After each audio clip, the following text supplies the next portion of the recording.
Good morning. Good morning. Well, I never expected that. Once again. Well, here we are, starting the second day of the second International Brass Congress. And what a wonderful experience it is, I think, for all of us to be embraced by so many colleagues from so many distant places. One of the colleagues that we have most admired for many years is with us this morning, and if he doesn't mind, I'd like to tell you a very quick story which came about in casual conversation with this gentleman. Oh, no. Every year, the London Symphony, of which he is a distinguished member, all tuba players being distinguished, every year, the London Symphony performs a royal concert, which is, of course, attended by the royalty of that great country, England, and I should say Great Britain and a good bit of the rest of the world, including the colonies.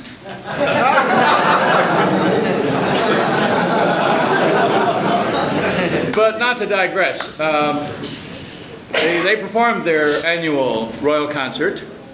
And this gentleman was featured as soloist in the Ralph Vaughan Williams Concerto for Tuba and Orchestra, and made quite an impression, I'm certain, because some 2 weeks later, the Queen was touring the Royal Academy of Music, and the students and faculty, of course, all lined up to be received by the Queen, and the young tubist named Stephen, I forget his last name, who was quite a handsome lad and who made quite an impression on the Queen, and so she chatted with him for a moment.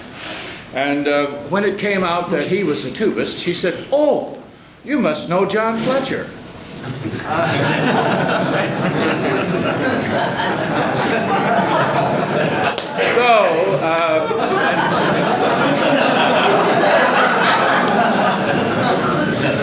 I think everyone knows John Fletcher, not only from his incredible work with the Philip Jones ensemble, Philip Jones quintet, with the London Symphony. He's a great soloist. He's a great orchestral player. He covers it all, and he's proven it many times on record. It's a matter of record, let's say.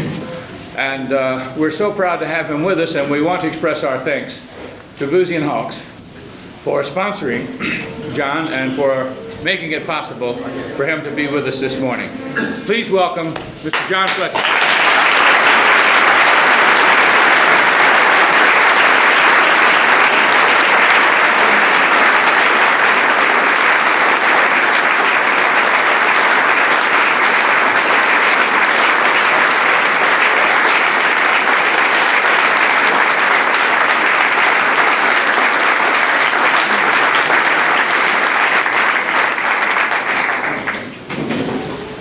Well, good morning, everybody, and thank you for all getting up so early. And thank you, Alka-Seltzer, or whoever enabled you to do it. I'm here. I should actually begin by saying, before I begin, are there any more questions? This is your session. I mean, I'm here as a kind of whatever it is. But it is yours. It's unusual for a number of reasons. Perhaps the biggest reason is that I'm British, and at these big international gatherings, it's very unusual for the British to be represented. I shall talk about that. But it is very unusual. It's a very unusual place, Britain. It's a tiny island crowded with a lot of people, and we behave like it. We're a trifle insular. We're very shy.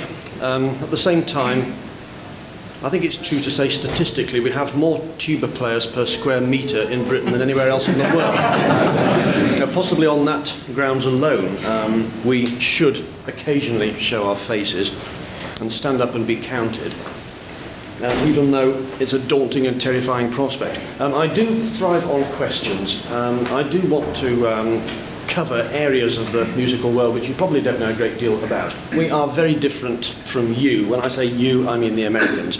We have, of course, Europeans here. They are perhaps more of American persuasion than British. This is a simple statement of fact. And there's a lot in our playing traditions and our attitudes which sometimes puzzles people a little bit. But it seems a shame because, you know, we're very comfortable, easygoing folk. We're a bit bone idle and we're a bit shy. But we do an awful lot of brass playing, an awful lot of tuba playing. We do very high mileage. Tuba activity in Britain falls, I suppose, into three categories. The biggest, statistically the biggest, obviously, is our brass band movement, which is an absolute pride and joy. I know that there are English brass band enthusiasts in America, and there are people with the odd record here and there of famous bands like Brighouse and Rastrick and Black Dyke Mills and various others. Lovely names evoking spoiled 19th century landscapes.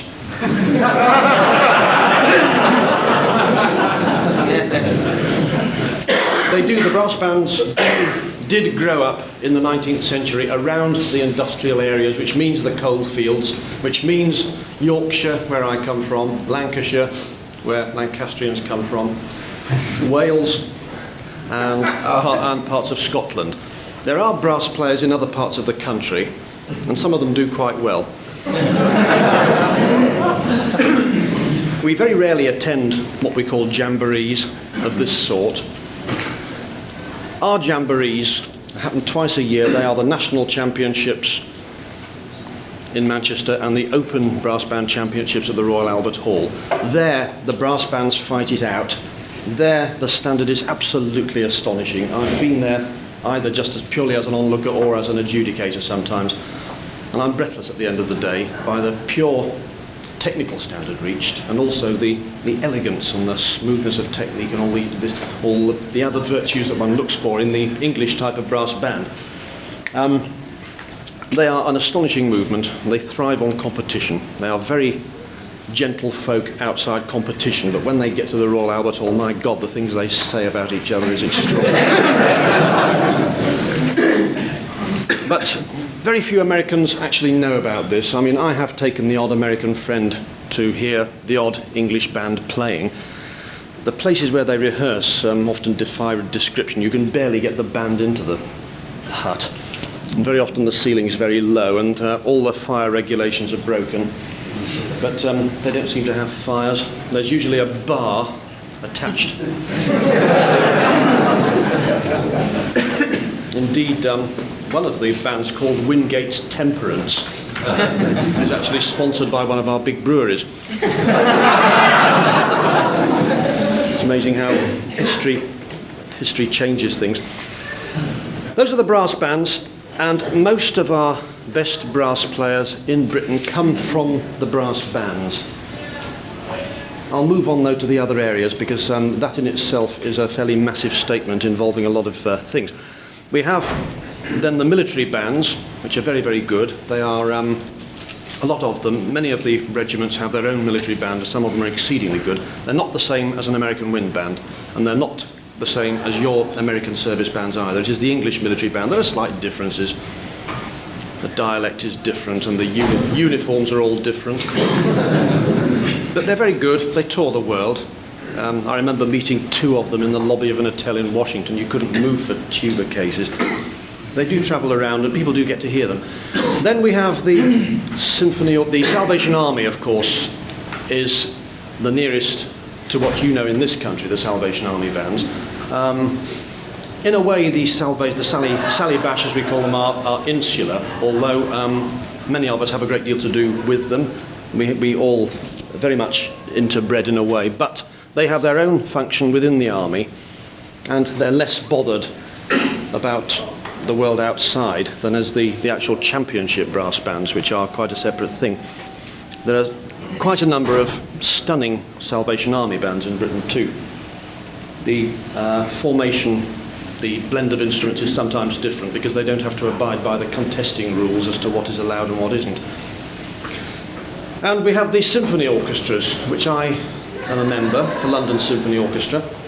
We have 14, we have, I keep forgetting, we have about, there are 14 full-time professional jobs for a tuba player playing straight symphonic music in England, 14. Which means that the amount of traffic in my area is very small. Every single job is watched closely. Most of the tuba students can tell you exactly how old I am and how old my colleagues are, how long we've been in the jobs, how long we have to go till pension. These statistics are common knowledge. As far as the actual professional opportunities are concerned, it is obviously a fairly grave situation because the music profession is serviced by our colleges of music. We don't have the university campus scene that you have here. We have universities attached to towns which have a music department academically but do not specialise in instrumental playing. The instrumental playing side of things is done at the colleges of music. There are 4 or 5 in London, 5, which is idiotically too many, but it's a relic of the 19th century when they were actually little more than finishing houses for nice young men and ladies who need to be able to play songs without words after dinner and to be able to sing a few ballads. But they finally came to service the professions on all instruments. So we have 5 in London, we have 1 very grand one in Manchester and 1 in Glasgow. Each one of them probably has about 6 tuba players. Okay, do your arithmetic. That means that about 2 per year probably graduate from each one. We're talking about tiny numbers compared with the States, but we're talking about a tiny professional situation for them to go into. So clearly, statistically, you could say we're in a much worse position than anybody because, believe me, the standards these days are very, very high. The last 10 years has seen the same kind of tuba explosion in Britain that we've seen in the United States.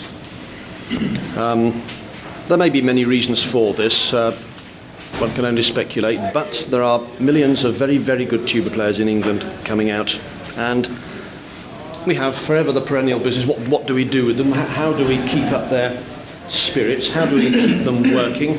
How do we maintain the essential level of optimism, which is the divine right of each individual to say, I am going to be the best tuba player in this land and I am going to make it to the London Symphony Orchestra. That has got to be or whatever it is, any orchestra.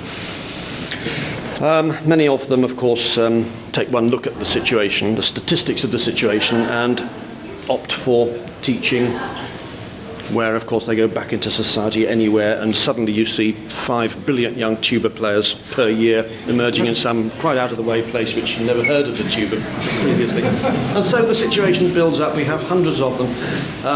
We're actually following the States, maybe 10 years late, 15 years late. And it's beginning to show itself now at Christmas. We have our tuba Christmases.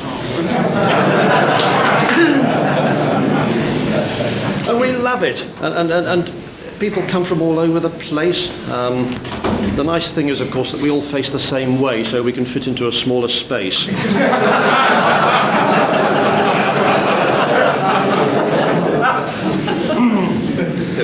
So that's the tuba scene. It's an exciting one and a daunting one, and I very much enjoy being part of it. I wouldn't be missing it for anything, even though there are a lot of disappointed people. We have to start to persuade them not to be disappointed, and most of them are very good about it, I must say. No queries so far. Well, what I would like, actually, if any of you are puzzled either by what I've said or by the transatlantic language barrier, which is quite a serious matter, please stick your hand up and please ask for a translation. For instance, I see this is called a clinic. In England, a clinic is a place where you go to have venereal diseases cured.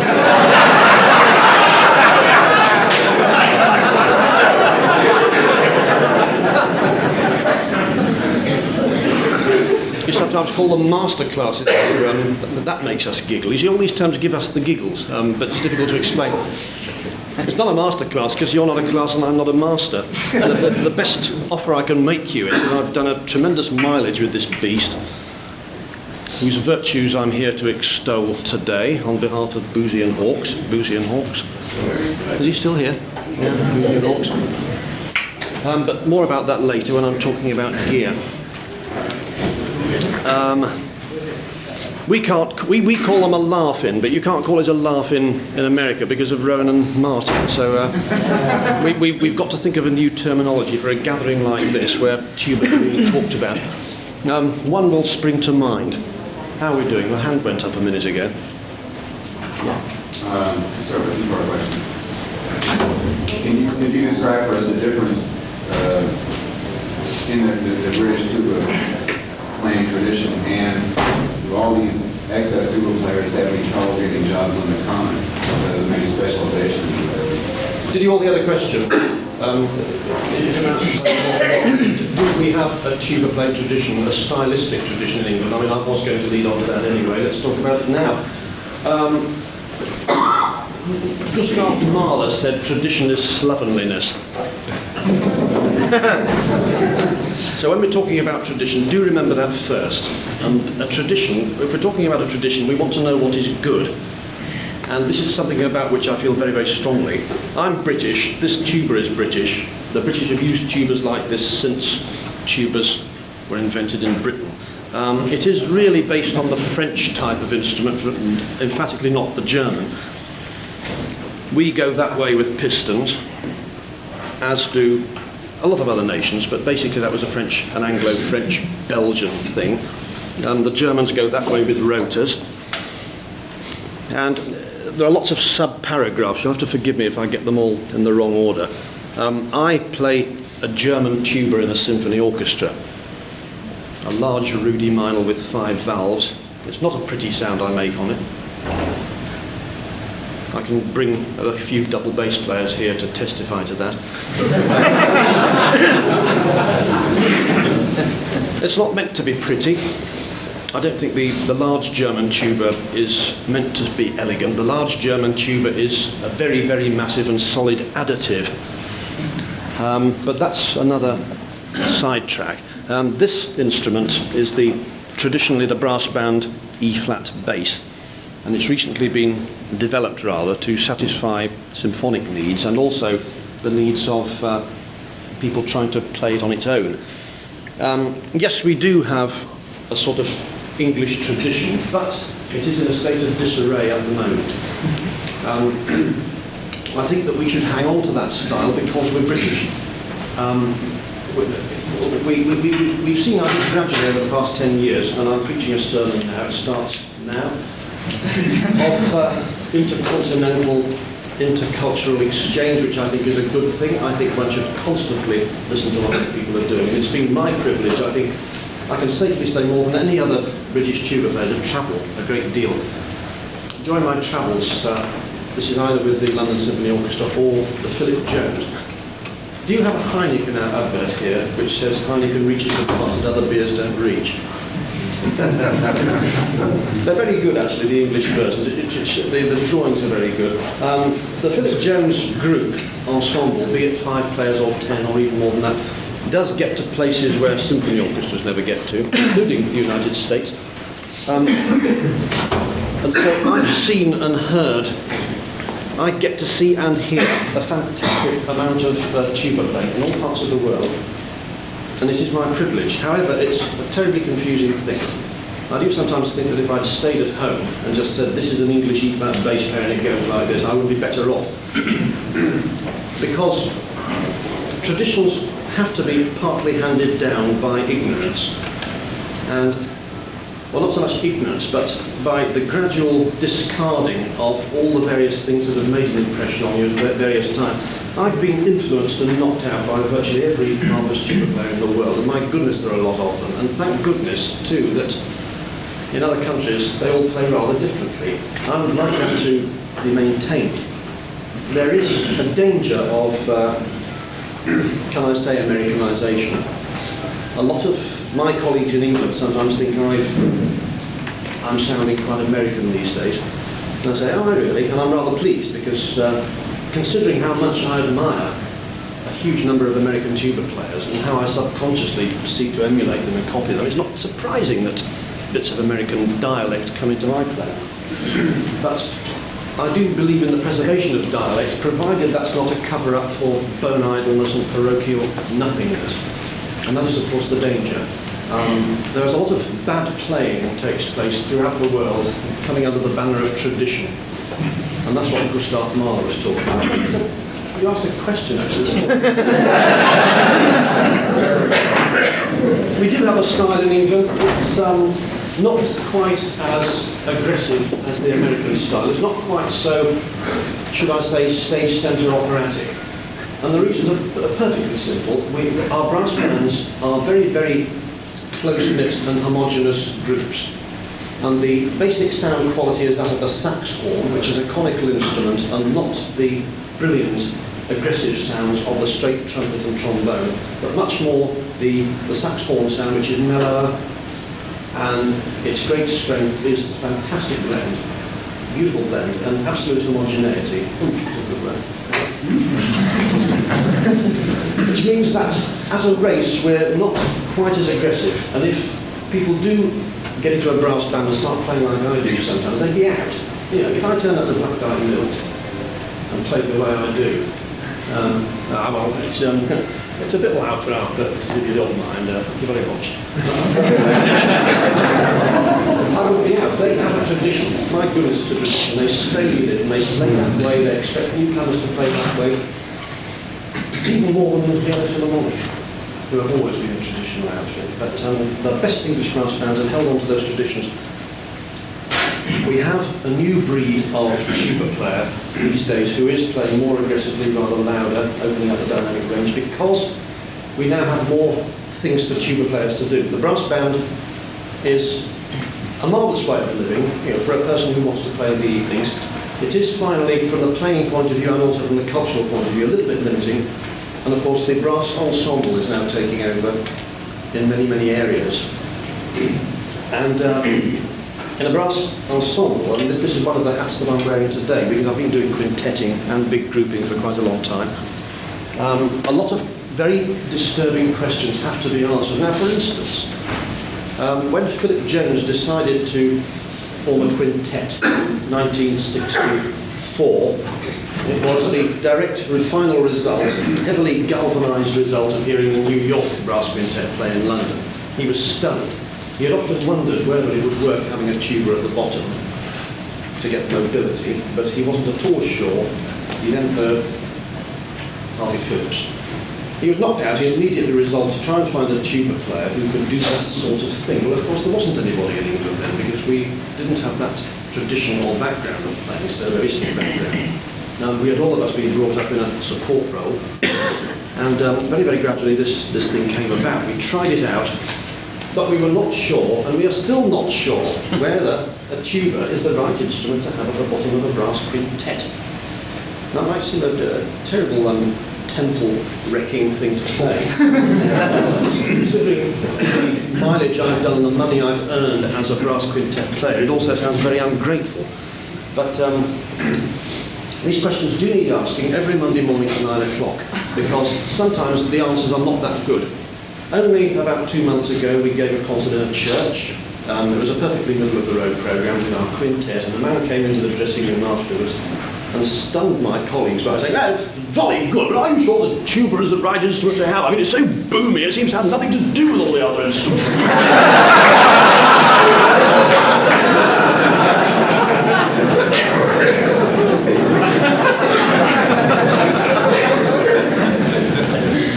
All this way off, you're trying to stuff a stinking pair of tails into a bag and backing into somebody else and treading on the vicar. And my colleagues were a bit shocked that I wasn't shocked. And they themselves had forgotten that actually this was the matter of debate, open debate all the time. When we tried new pieces in the 1960s, the question was, can you have this unrelated sound at the bottom? Of course, the theory, as we all know, 2 trumpets and a trombone, bright, horn and tuba, mellower and more flexible. Okay, that's the theory.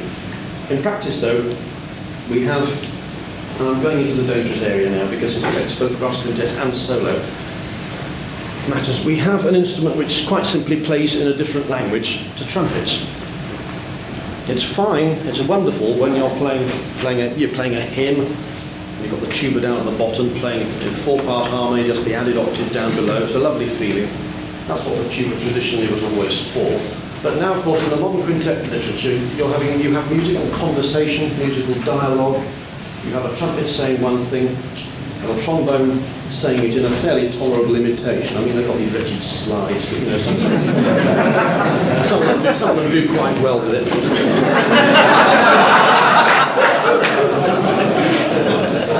And you've got French horns. I remember the French horn, you know. It used to be a lovely, bright instrument. It was a brass instrument. And people stuck their hand up the bell to mellow the sound, but basically it played in the same language as other ones. Nowadays, of course, it's changed. I'm not saying that's a bad thing. It's had to change. It's had to go with the times. It's gone round this way. Instead of going pop, it goes. Already you're running into trouble if you've got a conversation with a trumpet. Then you've got this commodity on the bottom. Talking about you.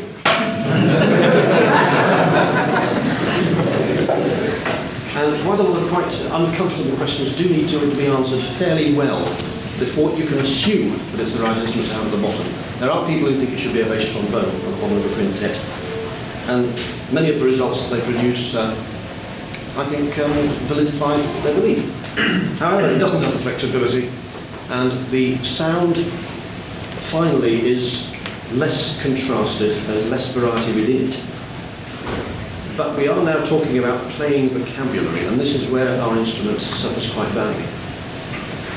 Nowadays, everybody can play fast, and they can all play high and low. You know, all the kids. Actually, it's half an hour. I haven't played a note yet.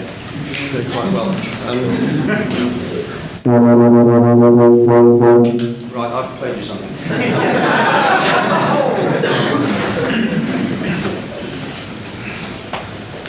Dialect, musical literacy, requires the ability to shape notes, to put different fronts on them, to put different middles into the middle of them, and to release them at the end in a way which enables literate musical phrasing. And if you speak to an eminent pianist or a conductor, or somebody who goes to regular chamber music concerts, is used to hearing the late Beethoven quartets or the Bartok quartets, Mozart. And if you really get them to analyse why they think brass are more limited, it usually boils down to this question of either dynamic range, which is all usually a little bit tiringly loud for our instruments, or it's the question of dynamic shading and note shapes, which is a separate sub-paragraph which we're due for at nearly 9:20. Note shapes are frantically important, and note shapes, of course, vary according to the tube length. The F tuba, which still in many parts of Europe is regarded as the true bass tuba, and theoretically it is, just going down the line in order of length. That you can say is the true bass tuba. Now the fact that it isn't any longer is not due to the fact that the F tuba has failed in its function. It's due to what has taken place in symphony orchestras over the past 15, 20 years in Britain, and also earlier in the United States. It's what I call the musical arms race.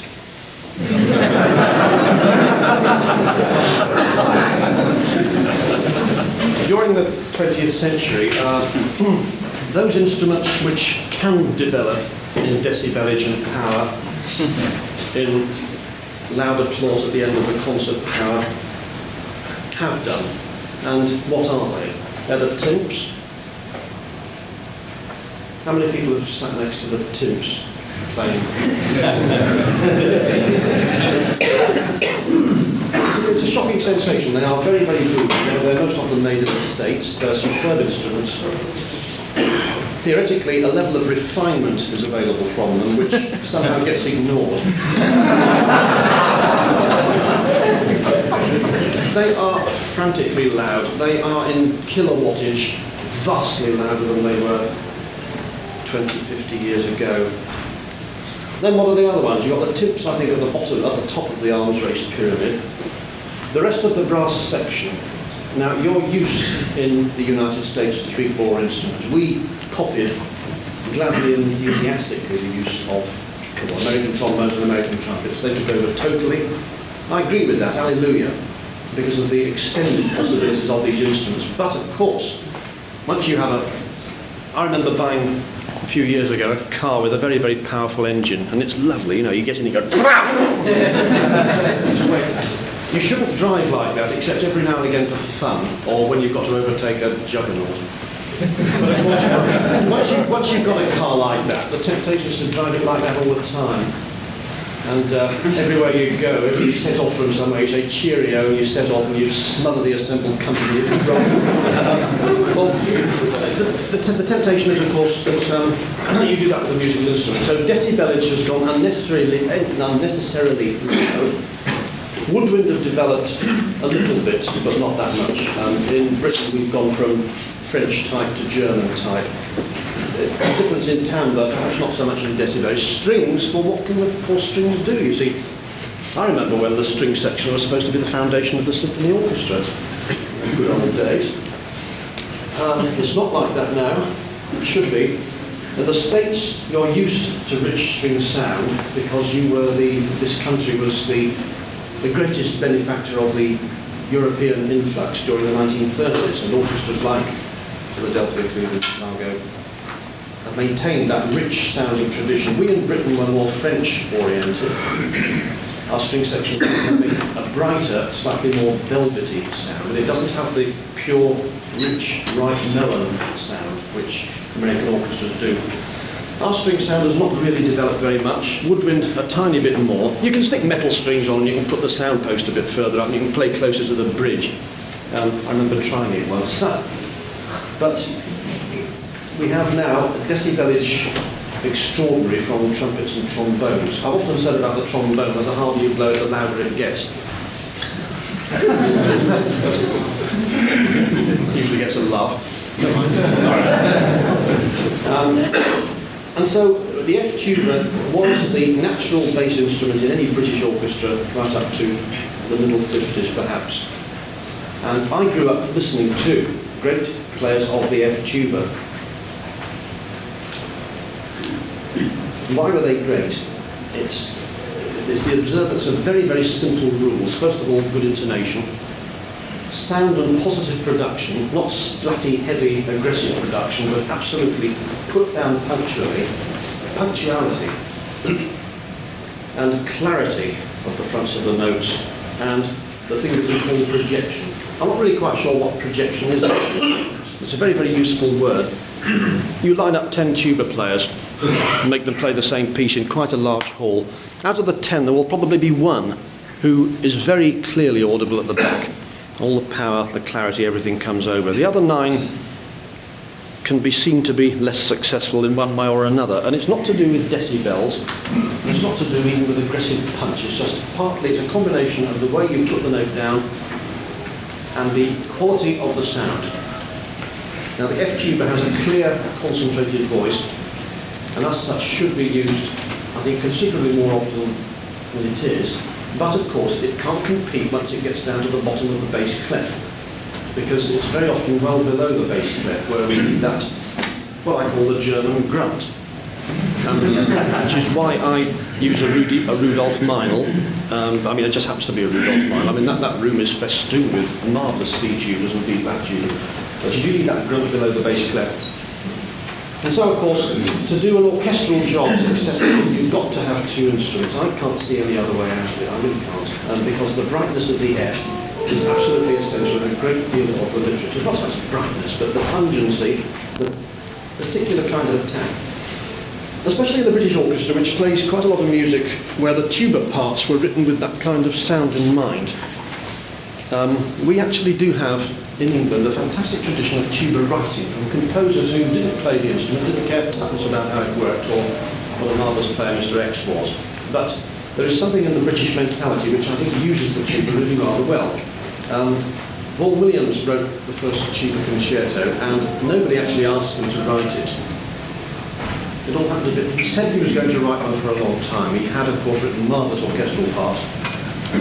The Tuba Concerto came quite by accident. The LSA was having its Silver Jubilee. They sent letters to everyone saying they'd like to write a nice piece. Several people were invited, including Vaughan Williams, who said, I've written a Tuba Concerto, will that do? And of course it did. And Philip Capinet played it. Quite an assignment, really, because of course people have never heard a tuba playing on its own before, apart from the odd comical little outburst which makes everybody snigger. We've come a very, very long way since those days. But always the more pungent sound of the smaller tuba being played very, very well in tune, very punctually and very clearly, is what British composers had in mind. Now, as a kid coming into the business in 1964, I honestly didn't know what to do because I couldn't get a good F tuba. C tubas you could order from Germany, but we have no tradition, no traffic in C tubering, and so you're doing it blindfold. And the next best thing was to use this brass band instrument, and my goodness, the class distinction certainly came out. Because we're going back to the questions you asked a while ago. There were always, for a long time, two separate styles of playing. There was the brass band style, which is lyrical with quite a heavy vibrato, and less than adequate attention to the shape of the fronts of notes. I ought to start giving some demos in a minute, but I will do. And the brass bands, of course, do play with vibrato. The cornet, you can't play a cornet straight. The cornet is a singing instrument and so is the euphonium. So to go do is not a very good idea. It helps them to get that blend. It helps intonation, chording, that sort of thing. I'm now talking about the positive virtues of playing with vibrato. If it's too much of a vibrato, then suddenly it goes the other way and nothing quite gels at all, and you get this awful kind of uncoordinated bleat, which characterises the worst brass bands anywhere in the world, not just in Britain. But there were two styles, and to join a symphony orchestra on any instrument you had to learn to play straight. And for some reason that became the English tradition, and nobody is quite sure how or why it came about. Some people think that it was a gradual copy of the German style, but that's absolute nonsense because many Germans play with a very nice vibrato, on trombones in particular. It certainly wasn't copying the French style because the French have always used a very, very brilliant and very personable, engaging vibrato style, quite different from anybody else's, and Alleluia. So quite how our very, very level and straight style came into being, we're not quite sure, but it serves us rather well because in vibrato, actually, you could do a whole hour seminar on vibrato because, of course, it's a bit like sex and alcohol, actually. It's a marvellous servant and a terrible master.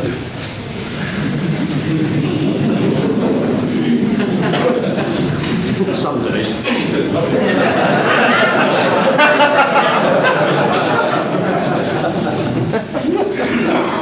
I need actually to warm up.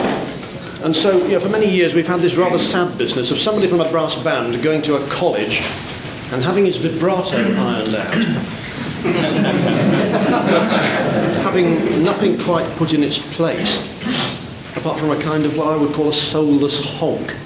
Now, vibrato is an expressive tool of the trade. It's part of everything in music, apart from this thing here. But all singing voice instruments, wind, strings and brass, they are voices of some sort or another. Okay, they're machines too, but they are voices operated by people, and vibrato, the warming of the sound, is a very important part of it. But if you do it all the time, then you overplay your hand. It gets tiring, monotonous if you play with vibrato absolutely all the time. It's fine if you're playing Italian opera aria type music where it's stage centre, way, sort of deliberate. You do need a good hefty vibrato to get the rich zizz into the sound, whether you're a singer, instrumentalist, anything. But we do, I'm still answering your question, it's taking a long time. We are taught to play without vibrato for quite a lot of the time, which I think is a very good thing, because once you've learned how to play dead level, and it's quite hard to do, a lot of people think that they're playing dead level and they're not. It is essential to be able to get that blandness before you then start building up whatever kind of expressive, whatever it is you want. And this is what our colleges supposedly teach. It's a so-called orchestral style.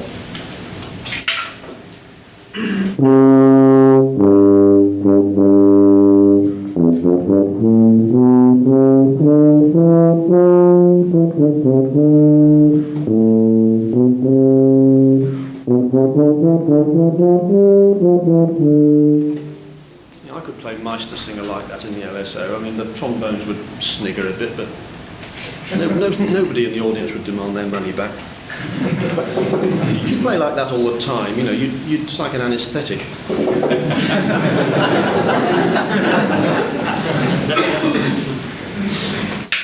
On the other hand, I've heard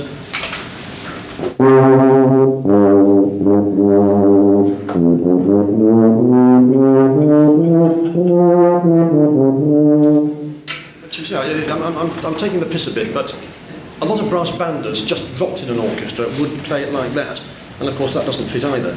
So we've got to think very carefully about how we shape notes, and how we front them and how we tail them. And also where we breathe. Chester had some very interesting things yesterday to say about breathing. And of course, he said some things which are absolute fundamental truths. Constant air supply is the foundation of everything.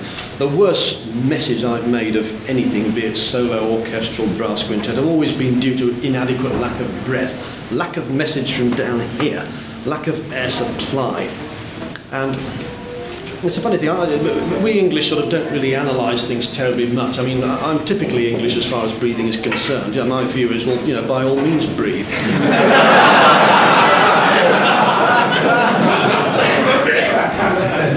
There's a lot to be said for it, especially if you play a brass instrument. My colleague Dennis Wick has a very nice way of putting it. The secret about breathing is to remember.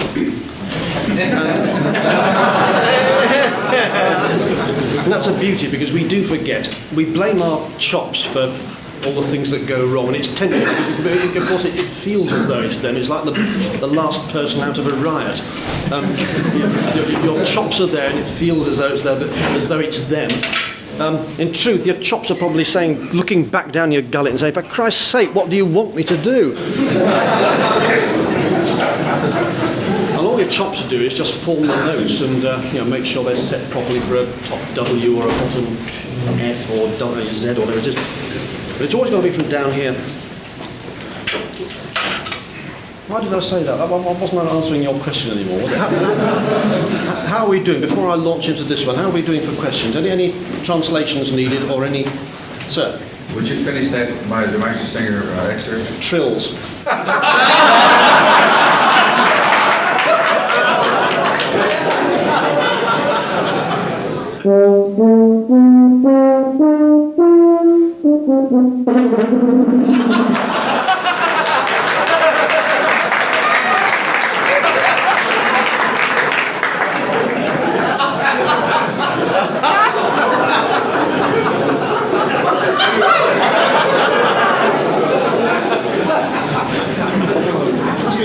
Half-hour spot on trills, yeah.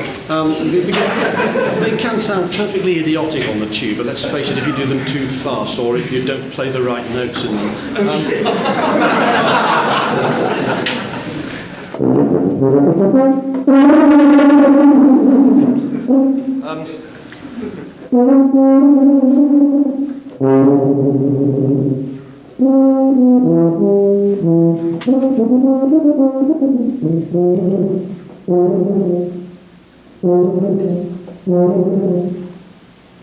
If you do any more notes than that, you then take me into subparagraph 44, which is that we in this room may very well have very well trained ears as far as low notes and big, wide, heavy sounds are concerned.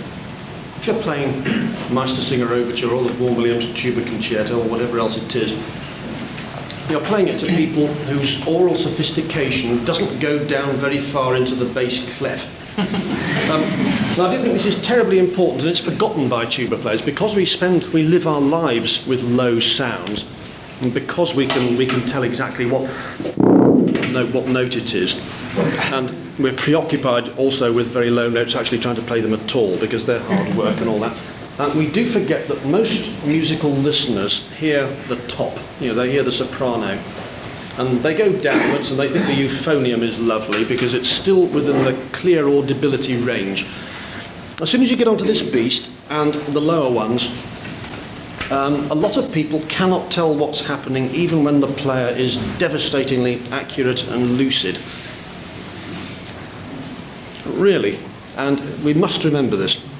So doing a trill very, very fast is a little bit counterproductive because to most people it just sounds like somebody having a fit with some valves. And I say this, this whole business about speed is rather fresh in my mind because I work very hard to learn how to play Flight of the Bumblebee, playing the right notes and everything, because we do it as a joke encore with the Jones group. And there I am slaving away going,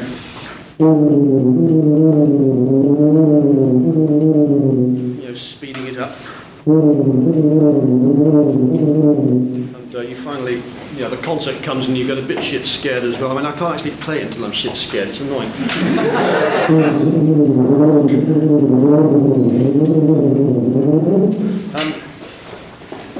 So somebody came up to me with a pair of binoculars at the end of one of the concerts and said, were you really playing all the notes?